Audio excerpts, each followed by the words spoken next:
Good morning বন্ধুরা, আবারও ফিরে আসলাম নতুন একটি ব্লগ নিয়ে তোমাদের সামনে। সবাই বলে রোদের তাপে নাকি ডিমের অমলেট হয়, সেটা প্রমাণ করার জন্য আমি আজকে চলে আসলাম। থালাটা রোদে দিয়ে দিলাম অনেকক্ষণ গরম করার জন্য। 1 ঘন্টা গরম হওয়ার পর আমি থালায় তেল দিয়ে ভালো করে তেলটা থালায় মিশিয়ে নিলাম, নিয়ে রেখে দিলাম আরও 1 ঘন্টা। 1 ঘন্টা পর এসে ডিম ফেটিয়ে ডিমের মধ্যে একটু নুন দিয়ে আমি থালায় ঢেলে দিলাম। তেলটা তো আগেই গরম করা ছিল। ভালো করে মিশিয়ে নিয়ে থালায় মেলে দিলাম।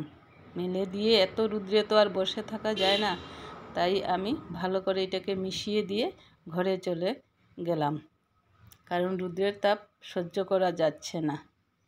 1 ঘন্টা পরে আবারও আমি ফিরে আসলাম।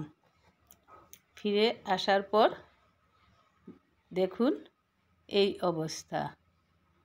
তারপর আবারও একটু ভালো করে যেগুলো সাইডে ছিল সেইগুলো সুন্দর করে মেলে দিলাম। মেলে দিয়ে এই রোদে আর থাকতে পারছি না, আবারও ঘরে চলে গেলাম। তারও 1 ঘন্টা পরে আবারও ফিরে আসলাম। এই দেখুন ডিমের অমলেট কতটুকু হয়েছে।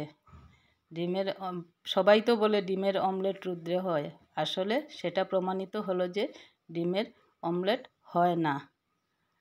তারপর আমি সেটাকে ঘরে নিয়ে গ্যাসের চুলায় জ্বালিয়ে অমলেট বানিয়ে নিলাম। এই হচ্ছে। ভালো লাগলে লাইক, শেয়ার, সাবস্ক্রাইব করে দেবে।